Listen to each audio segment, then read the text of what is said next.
This one's going to be real weird and depressing. Hello and welcome to No Gods, No Mayors, the first, best, and only podcast about how weird mayors are. I am your mayor for this episode. My name is November Kelly. I am joined by my co-friends, my co-mayors, my hooting tangent mongers, Matty Lubchansky and Riley Quinn. Hello. Ooh, ooh. That's a hoot to you? It's more of an owl. And today we're here to get murdered.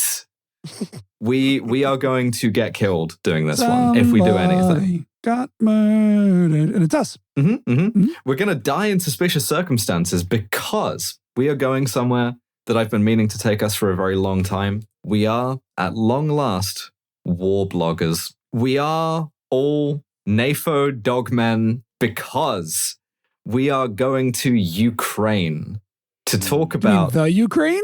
A thing that we say sometimes for some reason? No, I mean no article Ukraine to talk about. I think our first mayor we've talked about who has been sanctioned by the U.S. Department of Justice.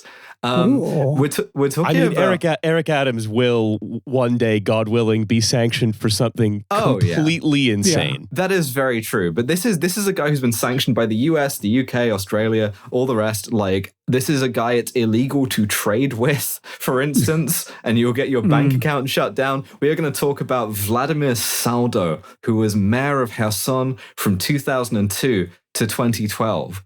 And because of some scheduling crises, we're all kind of doing 50 different things at once. I regret to say that this episode only, we must forego Municipal Broadside. Yeah. This is terrible. Can we get a sad foghorn, please? I just said "oh" in a way that emulated a sad foghorn, which in itself is, depressing. Yeah. What we're doing for Municipal Broadside is, yes, we are running out the cannons, but we are just trying to get our times down. Right. We are firing on a barrel that is floating out some distance from the boat. Shortage of cannonballs. Yeah, we are not engaged with the enemy at this time. No, I'm afraid not. But there will be items aplenty next time. But, so, straight into it. Context corner. Kherson, you might know from the news where a lot of very bad things are happening right now. Right now, it's the site of some really atrocious drone-based Russian war crimes. But if you don't, I'm going to explain in this audio medium with a visual aid I provided. I'll put this map in the show notes on Patreon. This is a incredible work, November. It's schematic, okay? They didn't send me to the fucking army cadets without being able to do like a sand table. It's like you invented a new kind of visualization tool. You're like, they show this to you in Econ 101 if you go to business school. Yeah, the Econ 101 module where you learn about what shape Ukraine is. Oh, sorry. Yeah, Ukraine, by the way, perfect rectangle, as we all know. No. Two rectangles. Ukraine is two rectangles. There's a big rectangle, which is bisected down the middle by the Dnieper River, or the Dnipro, if you prefer, and then a smaller rectangle to the right of the river, which is Crimea, right? I see. And at the intersection of those two things is Kherson. Now, Kherson, it's a port. It's like immediately sort of like northwest of Crimea, and it's on like the edge of eastern Ukraine. And this whole eastern region of Ukraine was very, very heavily industrialized under communism. So in Kherson, it's like shipbuilding. It's warm Glasgow in some ways, right? Okay. The Russian Sting wrote a musical about the last ship leaving the That's right. It's also like sort of the town of a big agricultural region. Kherson Oblast is like famous for like watermelons and stuff. Ooh. Big-ish Russian minority, like sort of 15-20%, depending on who's asking. And some of this will be important later. Honestly, probably not the watermelons thing, but I have ADHD and I have a lot of coffee in me, so, whatever. I like to think about watermelons. They're a delightful fruit. Yeah, absolutely. What it is providing color. We can know at any given moment what was Saldo likely munching on while the events of this episode transpire. It's giving beautiful color, specifically green and red. Absolutely. And later in the episode, when nasty things are happening and you're getting upset, I want you, the listener, to instead imagine in your mind's mouth a delicious, juicy watermelon. Yeah, go to your watermelon tulpa. Just establish that now. We'll wait. Rotate it perfectly in your mind. Yeah, when we talk about the depressing stuff, think about the watermelons. But so it's going to be those sort of AI slop Fruit Love Island clips. It's watermelons. But so anyway, into this beautiful Ukrainian Soviet Socialist Republic is born Vladimir Saldo in 1956. This man is a Soviet boomer, and he goes to University for Civil Engineering. In 1978, he gets a job at the Kherson Promstroy construction company, which he keeps for his entire career because much like DeVry, the Soviets are serious about success. You guys got DeVry over there? That's the weird thing. No, but I watch pretty good. Okay. So he's working as a civil engineer from 1981 to 1986. For some fucking reason, inscrutable to me, they sent him to Mongolia as a technical advisor. Well, he's the only civil engineer that could do it. He was the only guy that could draft while atop a horse. So they set him building a sort of concrete yurt. Yeah, I mean, you could, doing Kremlinology to this, suggest that this speaks to a certain lack of wasta, like pull, right? But who knows? But anyway, when he comes back from Mongolia, he picks right back off where he left off. And 20 years pass at the speed of a dream. That's why this episode, the biography is going to be quite abbreviated because we're pushed for time. So 20 years pass. Now it's the 90s. There is no more USSR anymore. And he is in charge of this construction company, or rather a series of construction companies, which are being privatized, which are passing from public to private hands, right? You work for a state enterprise and then it gets sold off. I was going to say, in charge of several construction companies in immediately post-Soviet Ukraine sounds pretty much like you've got like a very good sort of concrete guy alloy in the base of a lot of the buildings. Yes. Yeah, I would say so. They said that human skeleton is the strongest structure. It's someone's going to tell you that it's a triangle, and it's actually a femur and an ulna. And so horizontal.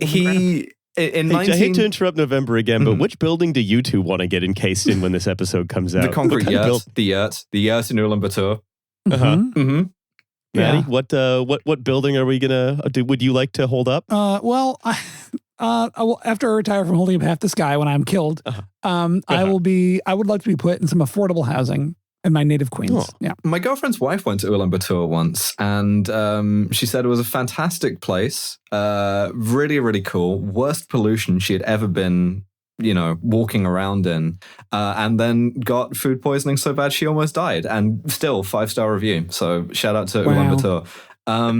But so anyway, in 1998, this guy, Vladimir Saldo, he runs for city council in Kherson and gets elected. Then pretty quickly after that becomes, is appointed like deputy governor of the region in charge of construction, funnily enough. He's a civil engineering man. It's fine. Yeah, he's a construction guy. And in 2001, he gets his big break with something called the Party of Regions. Now, this is a sort of Eastern European politics box out here. Party of Regions deal was eventually and ostensibly like big government in Kiev is, with its smooth-talking, westernizing, globo-homo ways, has forgotten about us poor Easterners who are oppressed because we work in a factory and, some percentage of us speak Russian and we know what a woman is, right? It was sort of part of the first wave of this sort of like right international. Christopher Rufov.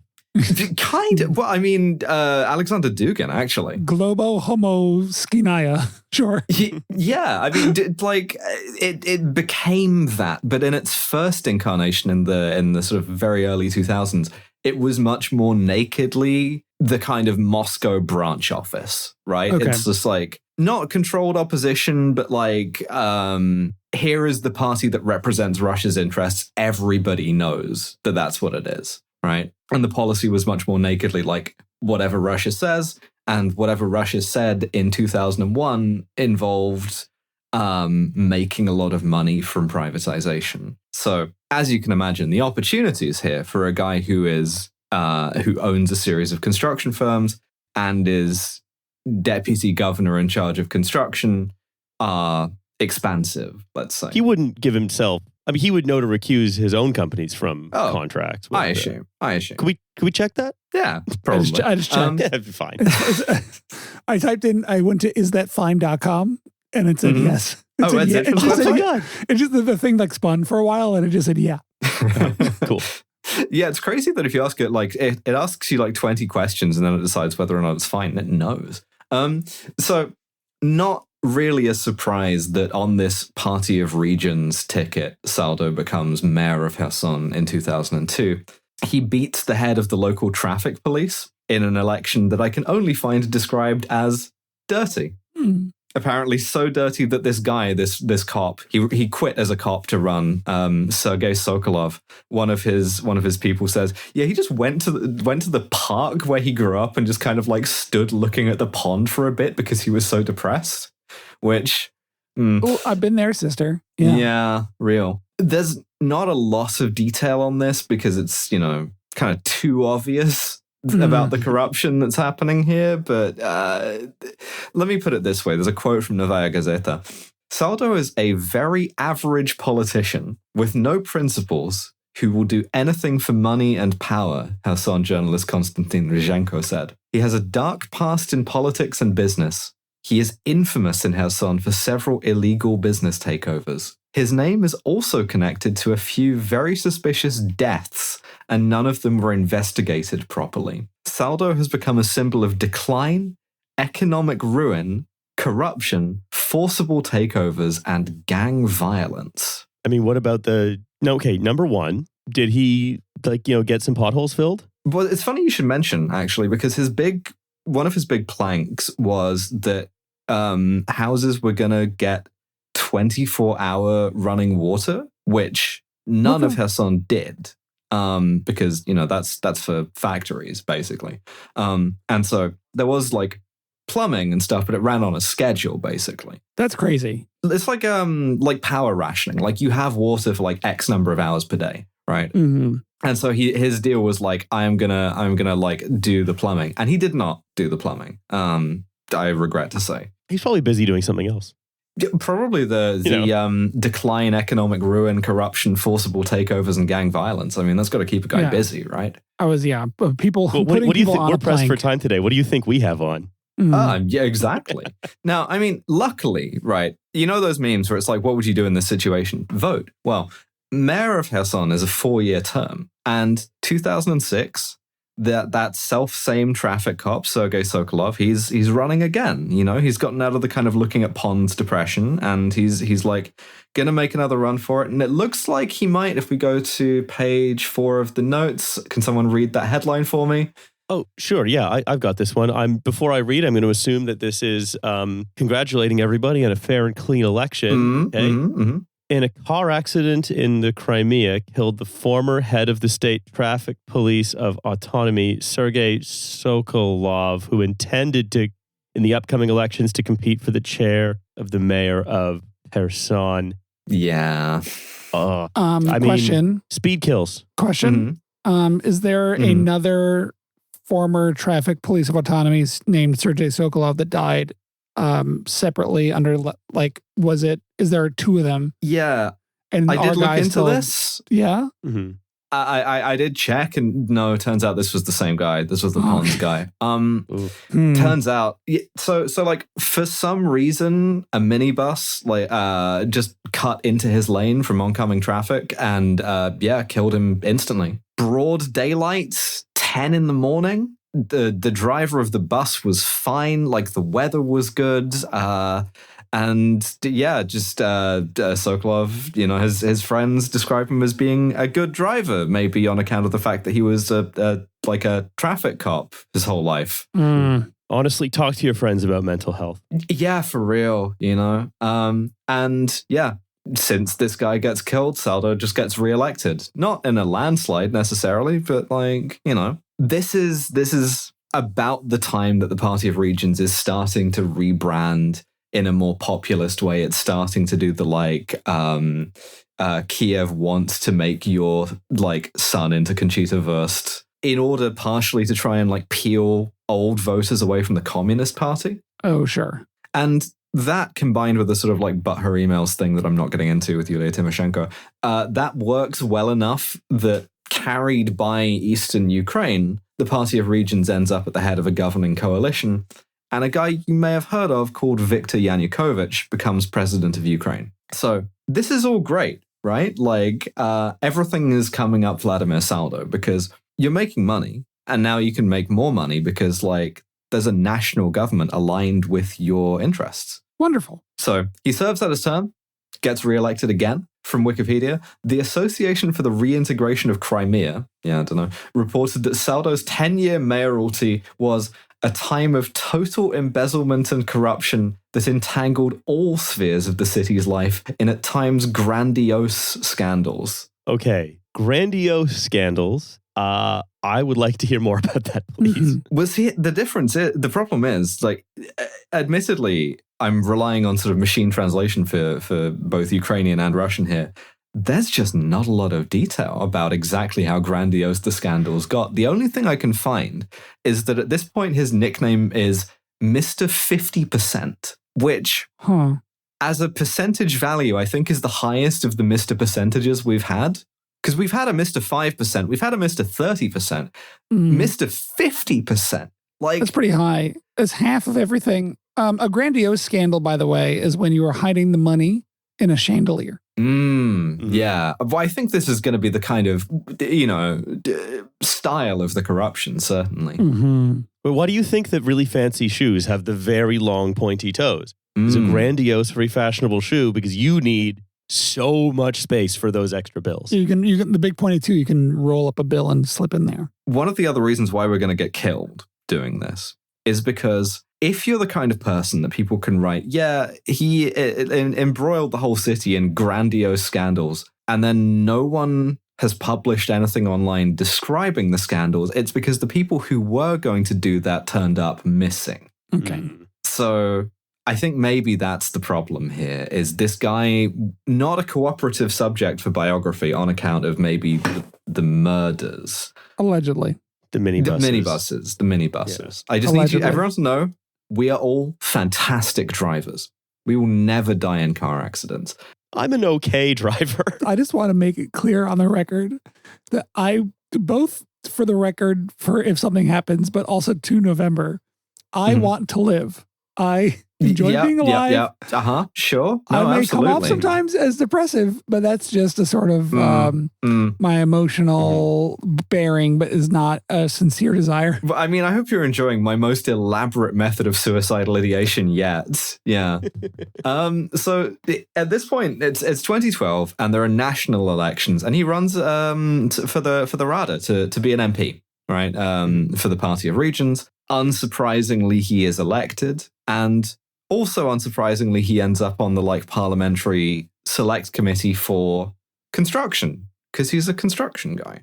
So he built that beautiful yurt. He got all those government contracts. Exactly. Basically, this is just a kind of promotion to be like, in terms of all of the guys in Ukraine whose job is construction corruption, you get to be the national one. It's like, the Champions League, basically. Can we just put a pin in something, please, that I would like to see competitive construction corruption played on a pitch? Yes, absolutely. And I mean, you know what else? Barcelona would still be really good at it. Waddling around with the sock stuffed full of cash and shin guards. The main thing that happens to Saldo as an MP is this video that gets posted online of him arguing in the street with a guy who then calls him a wanker, hits him in the head, and walks away. Mm-hmm.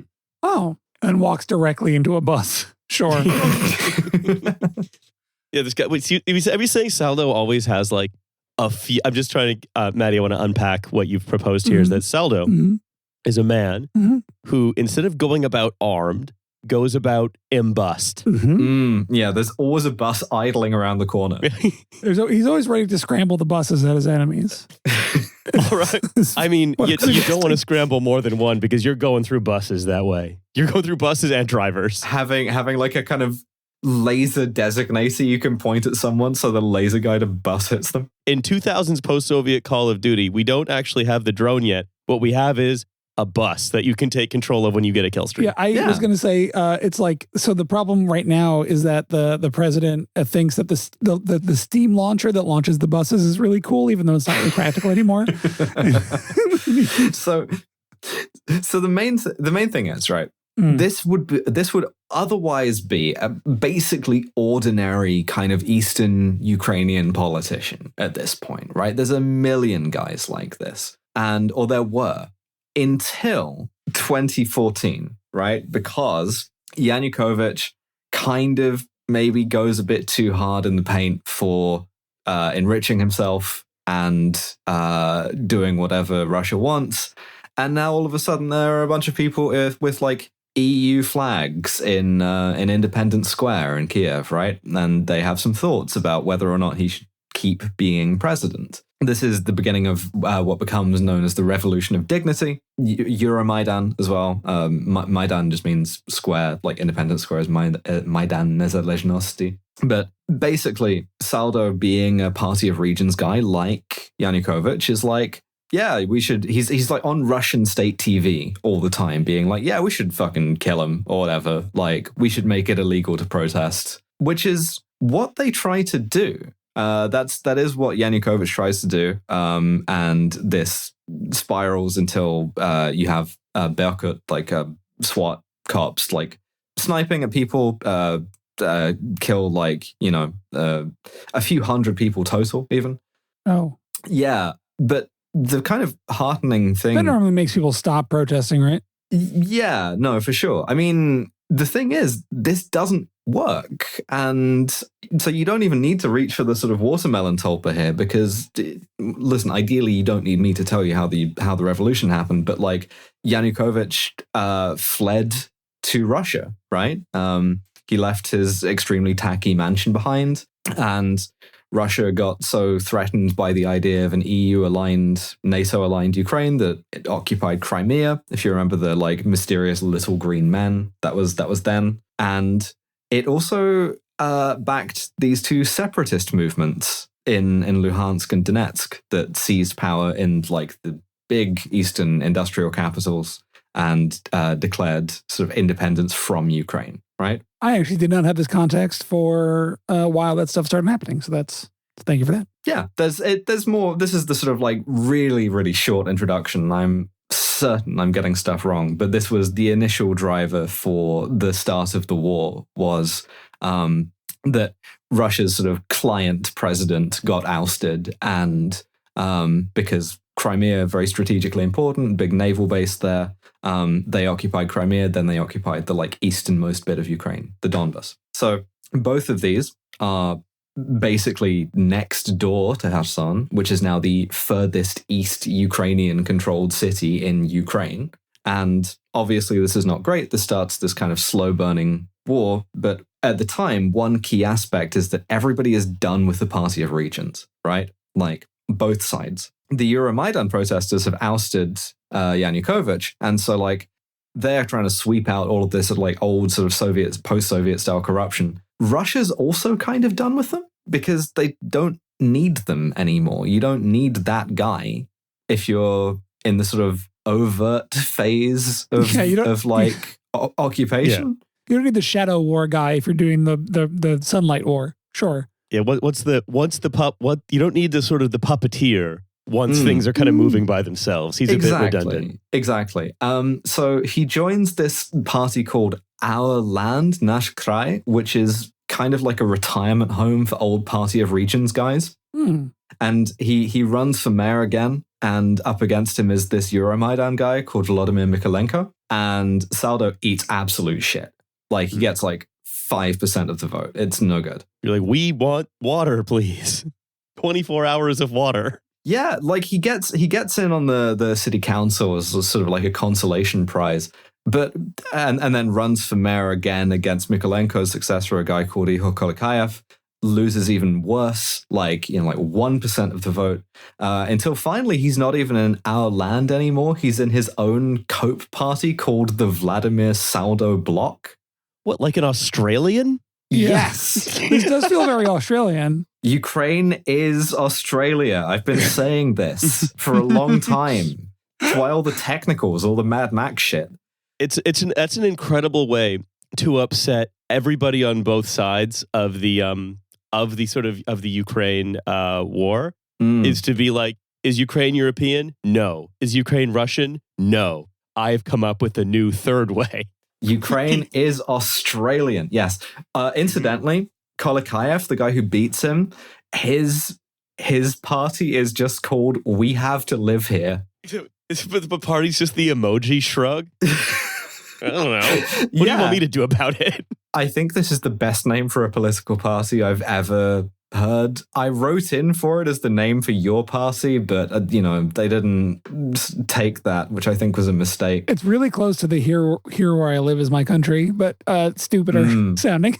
We have to live here. He's doing Doi Kite for Ukrainians, I guess. So this guy, Saldo has some wilderness years, and what's a guy to do? Well, one of the things that he does, he's like a businessman throughout all of this. And so he's making deals, he's making money moves. And one of these money moves is to invest in a Czech company that sells yogic meditation drums. Question? Yep. What? Do you mean like a tabla? Or is this like I don't know. Okay. I do not know. What is all I know is meditation drums. And the reason why I know this is because it's a sanctioned entity now. It's because you can't have this guy sell you the meditation drums. Well, hey, honestly, let's try and think of this as an opportunity, right? Mm-hmm. All right, so Vladimir Saldo, check this out. I know you're not in the yogic meditation drum business anymore. However, I think you can take it and you can flip it. You can say, yes, you are going to be sanctioned, which if you are trying to be a better like Buddhist renunciant, maybe that will help. You are going to be free of all desire when the US closes your bank accounts. Yeah, exactly. You're sort of worried that Buddha was debanked, sitting backwards on chair. Someone else who didn't have any money. A youth Buddhist monk pastor? Pretty good. Sitting backwards on chair, lotus position. Hey, check it out. Are you addicted to your phone? Do you want to make your phone make it illegal for your phone company to deal with you? Those phone bricking. Yeah. Like tablets, whatever. Yeah. Those things are for pussy. I don't think you can say that until you start transitioning. God damn it. One of the brands is called Brick, and I will just see people say like, "Oh, I've gotten Brick," and I'm like, hey, yeah, me too. You can't be saying this around me. So the other thing is, right, would it shock you? Would it shock you to know that, as we have basically explicitly said, Vladimir Saldo is an FSB agent? Well, he's got to make his money from somewhere.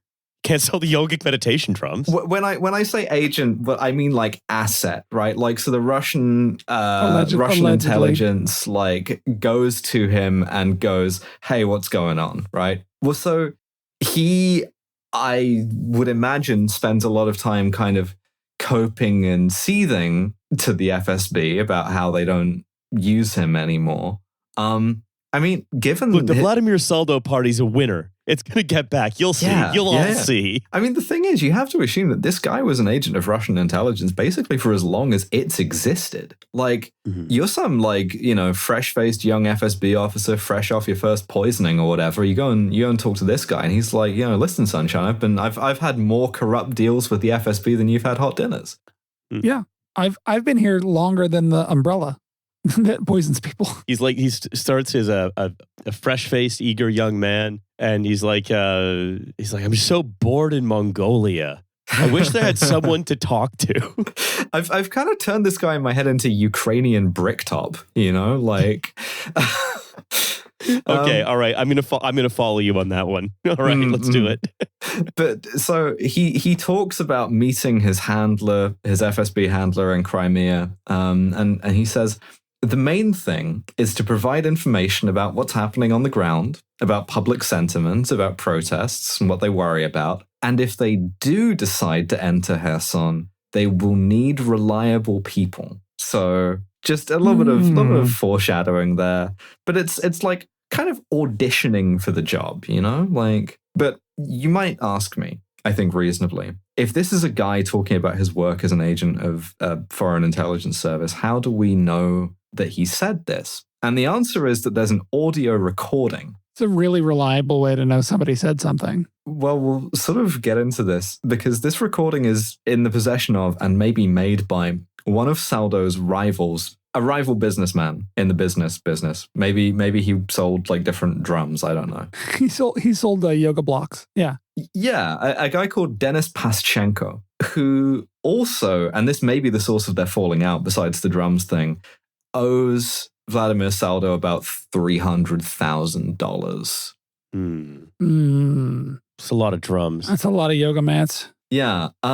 So Denis Paschenko does not live in Ukraine. As he puts it in an interview at one point, for family reasons, he lives in the Dominican Republic. For family reasons. Like, I want my family to remain alive kind of stuff? I would say so. I don't think he's Dominican in any sort of sense other than being in the Dominican Republic is a good place to be when you owe Ukrainian bricktop $300,000. It's going to feed me to the last living oryx. Yeah. But so Saldo is like, okay, let's talk about this. Let's meet up. I'll come to you. This is me slowing down the John Kiriakou TikTok. You know, it's like, let's go up on the roof. Get up on the fucking roof, right? So Saldo flies out to the Dominican Republic with one Bulgarian man. Mm-hmm. Do they have all expenses paid? Do they have like a blossoming friendship? Are they doing an all-inclusive?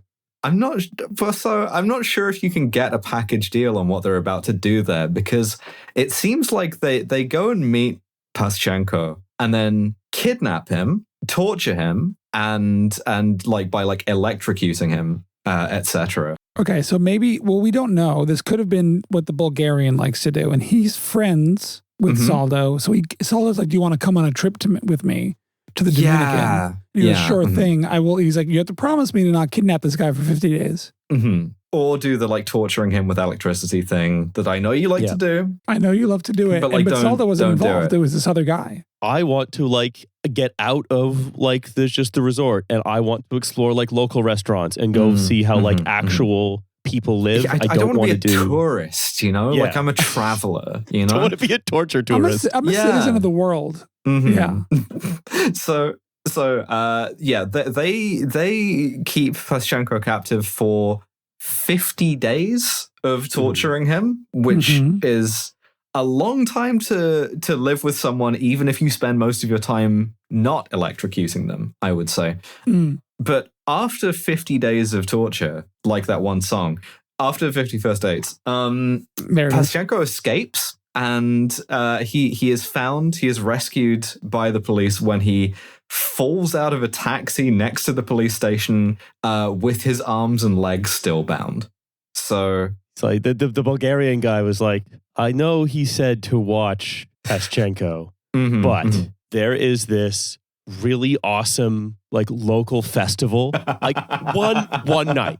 I can leave him just for one night. I don't even have to go for the whole time. I'm just gonna. I want to, because if I don't see, let's think about this. If I don't see it, I go back to Ukraine and I'm just like there. I'm never gonna come back here. And it's like the memories like this are what make a life. We've been electrocuting this guy for like so long. Yeah, they only move the Mary from the rectory to the church once every 2 years. So I have to see them do it. All the guys from town come out and do it. They all come together to do it. It's really beautiful. And what's he going to do? He's bound and gagged. Is he going to somehow hail a cab in that state? Which I don't know how he escapes. Just incredible. There's an interview with him. The cab is the most confusing part to me, because that means they probably were not using cabs to transport him. Right? Probably not, no. So that means he somehow hailed a cab, but the cabbie was just like, get in, and did not untie him and just dumped him at the police station. Still, I'm not in, listen, brother, I am not involved. Leaving a guy whose hands are tied to like open the door himself. Just, it's cold. It's cold.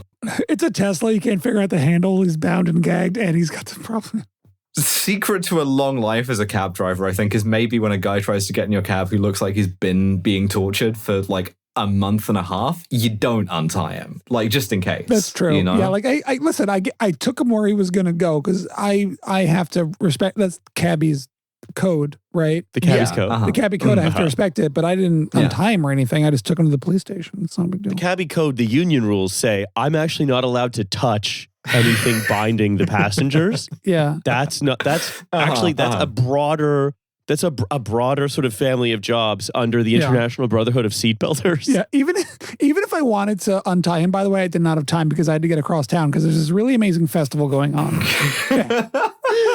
I just dropped off this really interested Bulgarian guy at it. Then, just as he left, this other one cab driver in the Dominican Republic. Like I lived in this town my whole life. I never go to the festival. It seems like, oh, that's for tourists. I dropped this guy off and it looks so cool. So I'm going to do one more fare. I'm going to circle back. So they drop him off. He drops him off at the police station, and the police, who I guess are all pissed that they're missing the festival, they have some questions, right? And so downstream of this, Saldo and his Bulgarian get arrested for kidnapping. At which point, did they get to the festival? I don't think so. Sadly. Okay. However, at this point, Vladimir Saldo deploys a rhetorical technique that made him the subject of today's episode, because he turns to the Dominican police and says, "No, you guys got it all wrong. He kidnapped me. This sick freak kidnapped me and electrocuted me for a month and a half and then duct taped himself up and got in a cab and called the cops on me to frame me and the Bulgarian guy." Your Honor, he said to me, they're going to find one of us in the wreckage, brother. Oh my God. Like Your Honor, this man did the Hannibal Lecter scene. You know the one from the movie where they think he's dead, but it's actually a different guy and he has escaped? That's what happened. Your Honor, this guy's the fucking Joker. He did Joker stuff to me. And also, when he kidnapped me, he tortured me to say things I would never say and then deceptively edited them together into some kind of a recording that makes it sound like I'm an FSB agent, which I'm not. So, I mean, we all know the yogic meditation drum business is super cutthroat. So this is maybe, those guys would do anything. Corporate espionage. Yeah. It's like the bear over there. So, I mean, listen, one feels for the CIA station chief that all of this falls on. He just wants to get to the festival too. I'm imagining all of this as super, super rushed. Yeah. Yeah. Okay, yeah, fine. Oh my God, We're just kind of describing the film, The Secret Agent. We're just like, there is the festival going on and everyone kind of wants to go over there. Sorry, can you guys please work this out between yourselves? Because we have like 5 minutes before like they begin carrying the statue. So like, I don't know, someone kidnapped someone. Yeah. It seems you're both unkidnapped right now. Can we just move on? Can you guys get this sorted before the masquerade ball? Because it's going to make it more confusing when the masks go on. This is basically what happens because the Dominicans eventually just let everybody go. Which means if you're accused of a crime in the DR, just DRVO your way out of it. Just go, yeah, no, actually, I was murdered. And, okay, it probably helps to work for the FSB, but, like, even then, you know? But it's all kind of a wash in the short term because on account of the, failing to successfully torture the guy, the recording leaks anyway. Do you think that they had to share a plane back to Ukraine?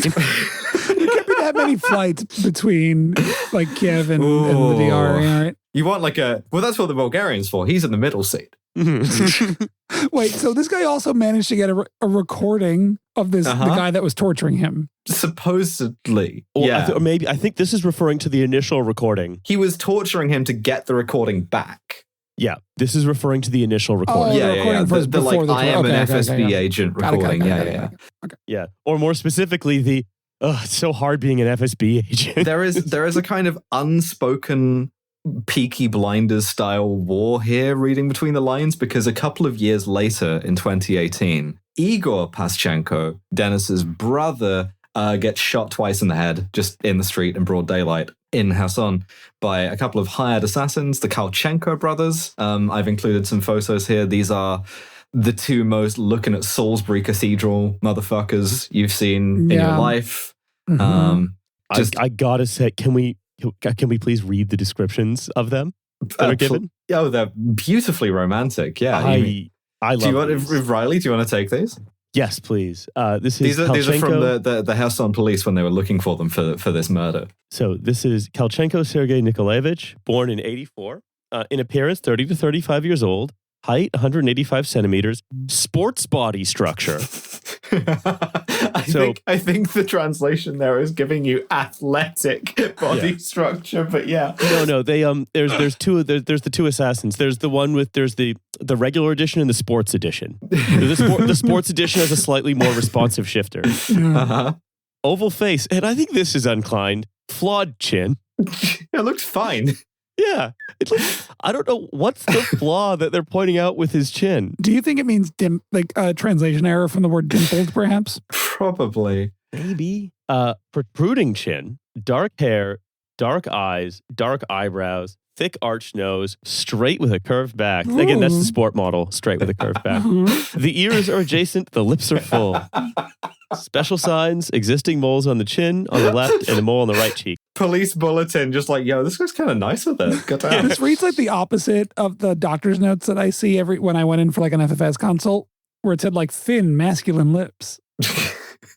Hey, I mean, his brother's got lips of medium full. Suspect is kissable. Repeat, kissable. The chin is flawed. Oh, sorry, can I do the next one? No, please. Kalchenko Dmitry Nikolaevich, born in 1977.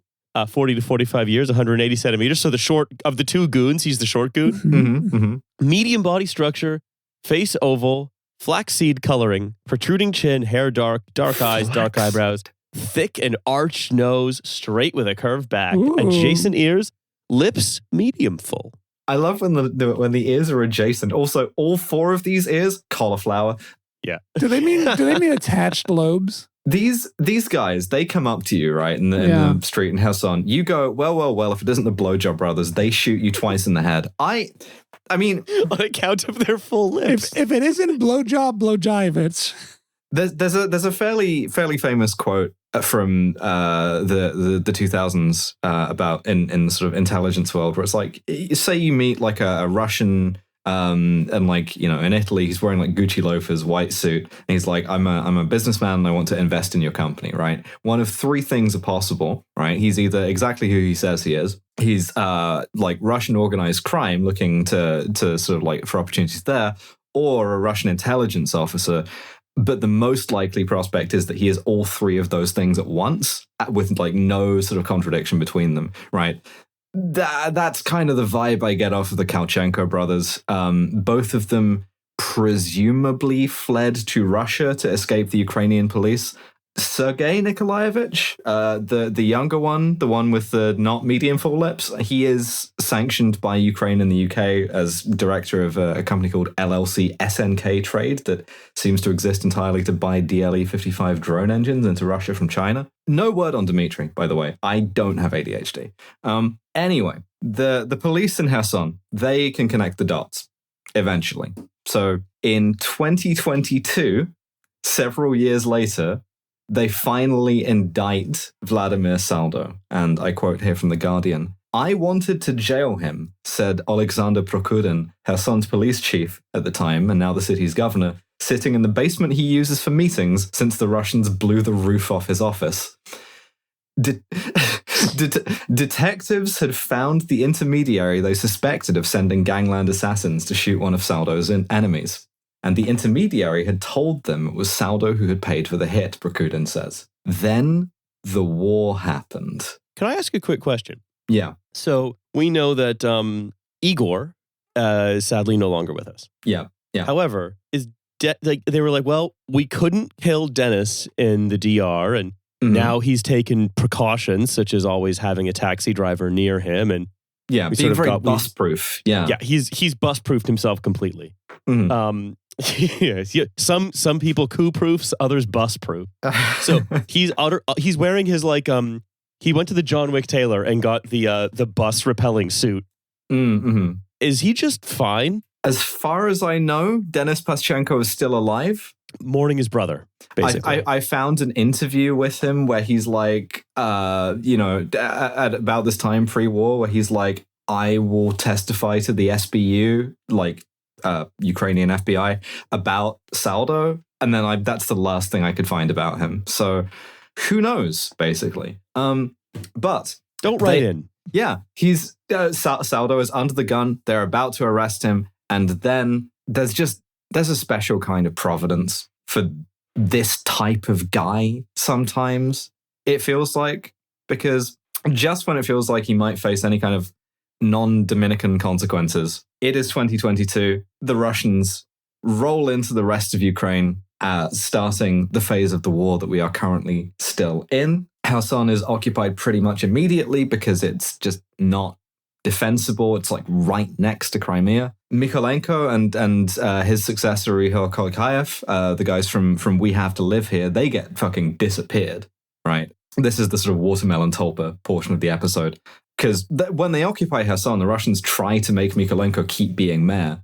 And he's like, no. So they go, keep being mayor or we will break both of your legs. And he says, no, fuck off. And so they put him in prison in Crimea. In prison, where he can have as much watermelon as he wants, I assume. Yeah. Mykolenko gets released in a prisoner swap last year, I want to say. Kolikayev is still there. So free our mayor, free the mayor of Kherson. Yeah. But so Saldo goes to ground for like 2 weeks. He's like gaming, I guess. He's responsible for those like 4chan green texts that's like, ooh, Elden Ring. But after that, he attends this pro-Russian rally organized by a guy called Kirill Stremusov. We'll talk about that guy later. And then he goes to a meeting of like local like collaborator city officials. And when the Ukrainians notice this and the Ukrainian prosecutor charges him with collaboration, he goes, I was kidnapped again. Honestly, you know what? If it ain't broke. Mm-hmm, it's the sort of thing like once Your Honor, it's like when when you've broken a bone, it's actually easier to break the bone again. So once you've been kidnapped, which I was in the DR, it actually your hands become much more easy to bind. And he's still claiming to be pro-Ukraine at this point. Like his Facebook page, which is still up, has a like Kherson is Ukraine thing and a big Ukrainian flag. Mm-hmm. He's like posting like, I'm not going to let like idiot separatists, take Kherson out of Ukraine. Then, like a week after that, he claims that he's trying to like change the system from the inside, and that he was at that meeting to convince the Russians that it was impossible to occupy Kherson and they should give up and go home. Oh, I see. Okay. Well, I think that answers every question. I was only there looking for a way to get out of there. Yeah. And then he was, I guess, so convincing at that the Russians name him occupation governor and like chief civilian authority in Kherson. So he gets sanctioned again, like almost immediately by everyone, which is how we know about the meditation drums thing. Incidentally, the Czech guy who like owned a majority of the meditation drums company, when asked about this, says, if I ever met him again, I would break his face. He needs to use some of his own product. And that's a guy who is so chilled out he uses meditation drums. Imagine how someone who isn't chilled out would feel about this guy. Use his face as a meditation drum. So he's like the civilian governor of occupied Kherson, and he does the whole one big Russian happy family act. He's most famous for being photographed with Putin at the Kremlin, with all of the other like collaborationist heads of government signing accession treaties to like become part of the Russian Federation. But that's work, right? You got to make room for your passions in life, And this guy's passion in life, stealing. Do what you love. It's like he clocks in for his 9 to 5 of, kissing babies and cutting ribbons and whatever it is that you do. But like, on his mind is just like, oh, it's the 1990s again. Yes. And you can do so much stealing as an occupation official, including apparently 30,000 tons of grain in one go. Big shoes. Really big shoes. Huge, massive clog. Striding across the landscape, shaking it like a giant. This is the watermelon tulpa bit, I'm afraid, because the grain theft is big business, right? But one of the side hustles is he gets put in charge of the budget of the local like FSB equivalent, the GSB, the Government Security Bureau, which does a lot of very familiar sort of like kidnapping and torturing, right? They're stopping people at random to search their phones for like pro-Ukrainian content. There's a lot of like denunciations. And one of the more popular variations of this is a sort of like state capture version of an express kidnapping, where it's just like, they pick you up off the street and then they text everyone on your phone like, hey, we've got your scrolling uncle or whatever. Pay us to release him. If you don't pay us, we will start electrocuting him or whatever. Mm-hmm. Very old-fashioned banditry in one sense. Also doing this in order to secure land. Like if you won't sell him your farm for fuck you dollars, then you get tortured. Trying to resell the Ukrainian banknotes the central bank like left over when they evacuated. Land development for a planned city on the river being built by presumably North Korean guest workers. Basically, this is the point. He's a Far Cry villain. Yeah, this is like he was defeated as the regular mayor and then like returned later as like the evil mayor wearing a cape. And like a black mayor's uniform. Yeah. Yeah. Jesus. Yeah. It's like Stalin's regime, says Serhiy Klan, a former Kherson councillor who now lives in Kiev. He reports what contacts still in occupied territory tell him. If we are all sitting and telling stories and someone says, fuck Russia, someone will call and tell the Russians. It's a system of traitors, of whispering, of denunciation. I'm going to my watermelon place.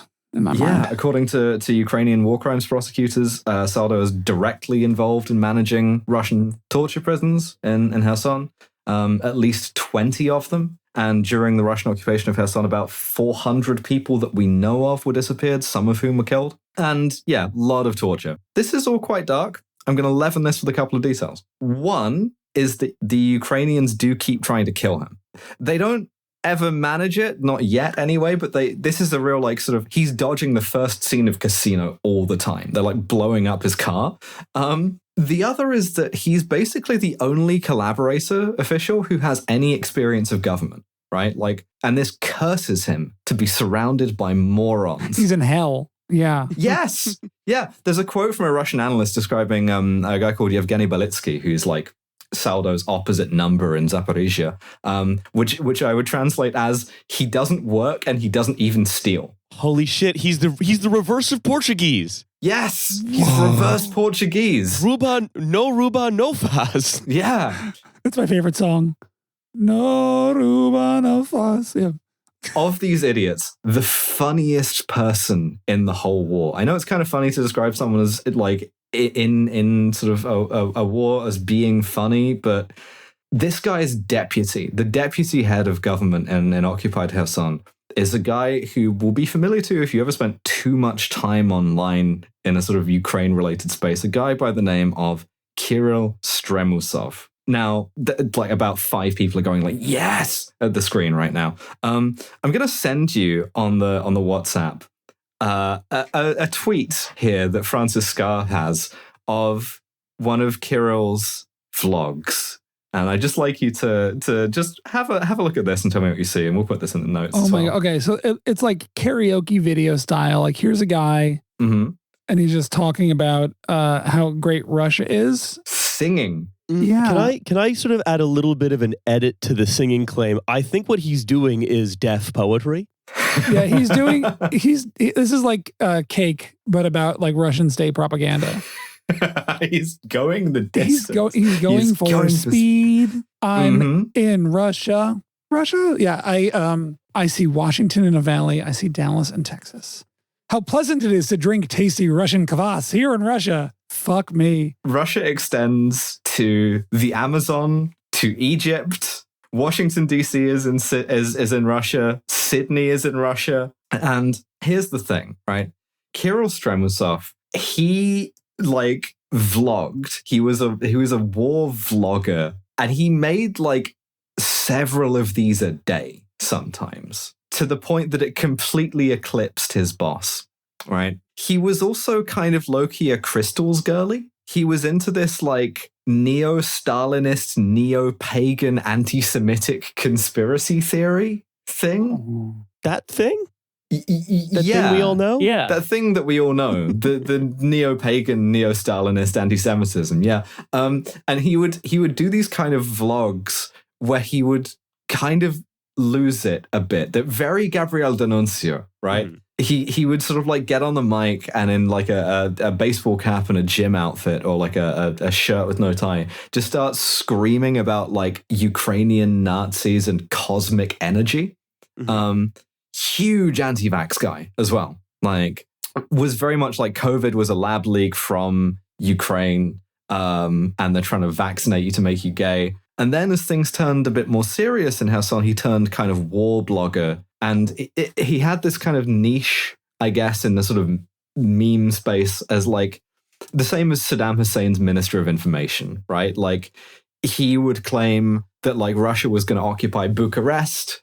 And then the next day he would say the front is collapsing because the generals are morons and you have to nuke Kiev, right? At one point he managed this in the space of 2 consecutive sentences when he said, and I quote, "The situation has stabilized and we don't have a problem. But every day a lot of Ukrainian rockets have been falling on the Kherson region."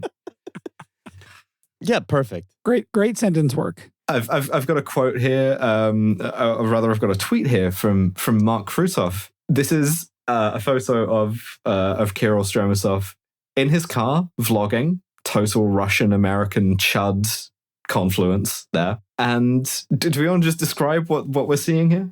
Yeah, I'm seeing a guy whose car isn't gay.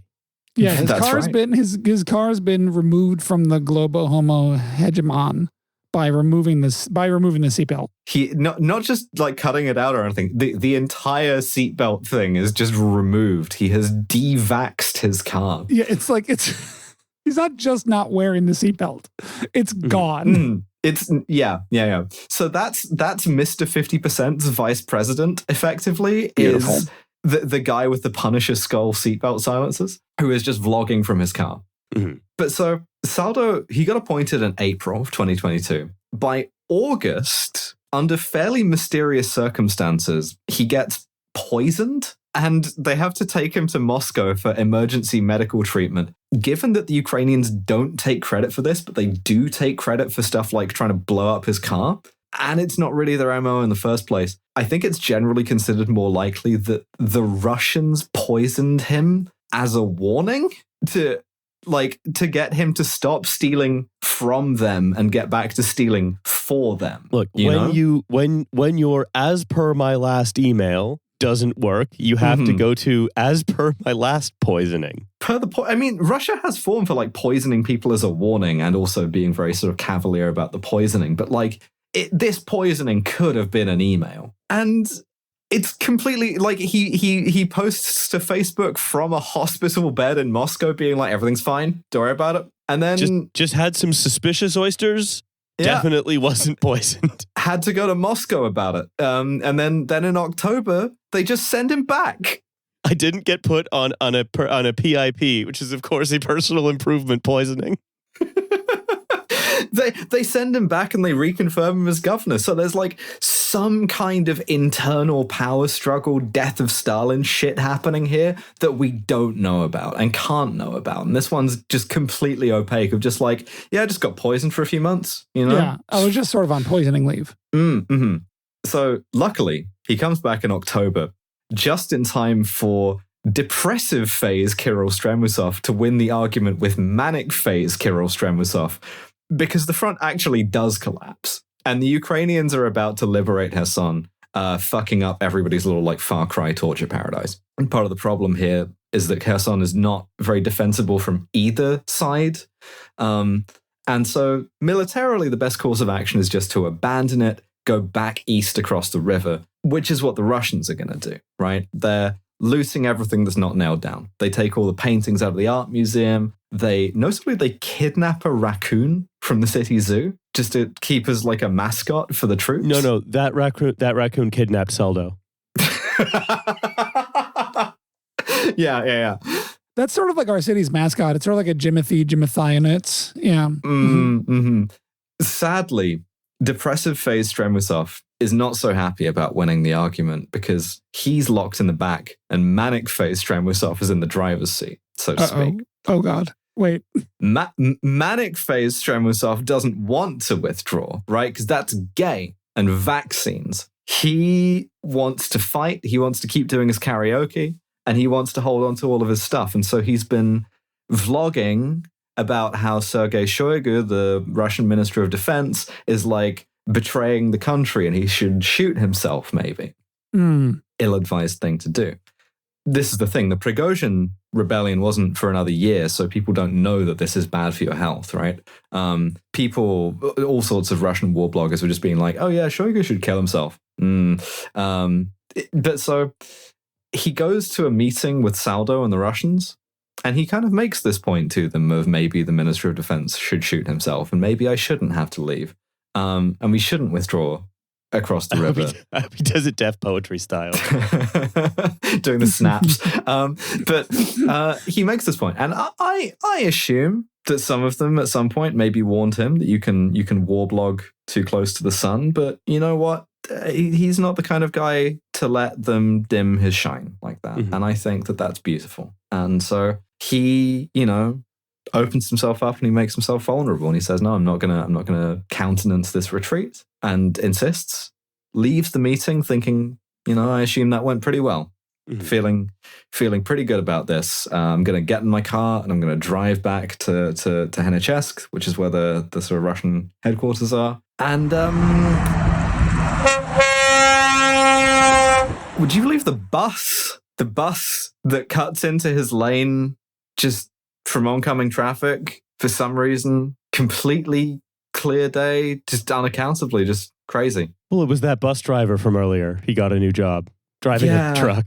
And so, yeah, sad to say, the guy who de-woked his car, like the lack of seatbelts, that probably didn't help. Although I think getting hit head on by a truck also was the main thing, because Kirill Stremusov fucking dies. And a couple of hours later, the retreat starts. And the Ukrainians come in and liberate the city. My friend Kirill Stremusov, he fucking died, okay? He fucking died. He was a huge piece of shit. Like, genuinely an awful human being, but a profoundly weird one, like I say, denunciant. And so, at time of recording, and this is one of the reasons why we might all get killed, Vladimir Saldo is still in power. He's still the governor of Kherson Oblast, to the Russians, and because there's a bit of that east of the Dnieper, he's still in charge of that. Ihor Kolikayev, the mayor of Kherson, he's still in Russian prison somewhere, and it seems vanishingly unlikely that Saldo's ever going to face any consequences. So that's a kind of depressing outcome, but I have two things to leaven this with. One is that he has to live with being on the side that poisons you, and against the side that tries to assassinate you. Yeah, you're on the side that believes that poisoning is just another form of business communication. In this house, we believe. But one little note to end on, and I steal this ending note from The Guardian, which ends their article the same way. After the retreat, he went on a kind of morale-boosting visit to the Russian troops east of the river, and he met their raccoon mascot, and it bit him. And there is video. We said the raccoon kidnapped him. Right? This is just just more evidence. One man held at the mercy of a terrifying raccoon from the city zoo, forced to be collaborator governor of Kherson. by this terrifying raccoon that has. You just think it's all cute, but it has a lot of power over me. I need to know I need that raccoon's travel records. Was it in the Dominican Republic? We must know. Look, at the beginning of the episode, we talked about puppet masters and the puppeted and when what different things are useful. It was the raccoon the whole time. The whole time. That is my man. Oh my God. What a gigantic sack of shit. Thank you very much for bringing him to us. He's maybe one of the morally worst mayors I think we've done. He's up there with the Marquis de Moraes, I think. Yeah, just straightforwardly he's sort of dictator of a sort of occupation fiefdom. So pretty bad. God, that is a shitty mayor, and And even not all the watermelons in Kherson, I think, could brighten this one up. It's worth noting that like there's nobody on the sort of Russian occupation side who isn't discredited. Mm-hmm. And this was the best they could do, right? Like if you're just like mayor of a city, right? Like mm-hmm. and the Russians roll in and you're like, you're going to be mayor, and you go, no, you're not, right? That's individually heroic, sure. But for everybody to do that to the point that the whole sort of Russian occupied Ukraine, it's all freaks and goons. Like a fucking Stremusov before he was like this was like a kind of blowhard former fish inspector. Like there was not a real kind of like stratum of society that they could sort of abstract. So I don't know, maybe that's a hopeful thing, I guess. Well, it's if you look back on the history of it, it's the whole. I mean, could even if we wanted to expand this out, right? The whole story here. This is the story of a lot of like reactionary political movements that are sort of seizing power variously now. Is that you end up having the people who you've propagandized having to now run your thing because you've gotten consumed by your own belief system. Yeah, I think that's true. And I think there's a real sort of really instructive difference in how well planned the 2014 invasion was versus how poorly planned the 2022 one was. And I think in some ways, Russia was a sort of victim of their own success in that they had the sort of occupation of Crimea went very, very smoothly for them. And they concluded from that the Ukrainians were unlikely to resist seriously. And that they were, able to impose whatever they wanted, which, of course, could never happen to another superpower, ever. Well, that's my mayor. I look forward to the day when he dies, unless he kills us first. So I just want you all to know, we will all be extremely careful crossing the streets, cycling, walking around, driving, and so forth. Yeah, you will not see us on the bus anytime soon. We will be walking. We'll be walking protected by a bodyguard of other buses. Yeah, you're gonna have to do some fucking burnout crash mode type shit to get to me with a bus. Yeah, we have white hat buses that are going to be around us. If you want to come up and say, "Hey, I love the show," just pay the fare and sort of you'll walk through the chain of buses. You'll get to us somewhere in the middle of it. It's going to be a tense meet and greet after the next set of live shows. I'll tell you that. Well. Thank you so much for listening, Riley. Thank you for joining me, Matty. We thank also, but she has had to leave early. And we hope that you subscribe to the Patreon or continue subscribing to the Patreon based on when this is a free or a bonus episode. Yeah, that's right. This is a free episode, I believe. So subscribe to the Patreon. Yeah. NoGodsNoMares.com. You get a bonus episode if you can imagine such a thing. Oh, come on. It'd never work. All right. See you later, everybody. Bye.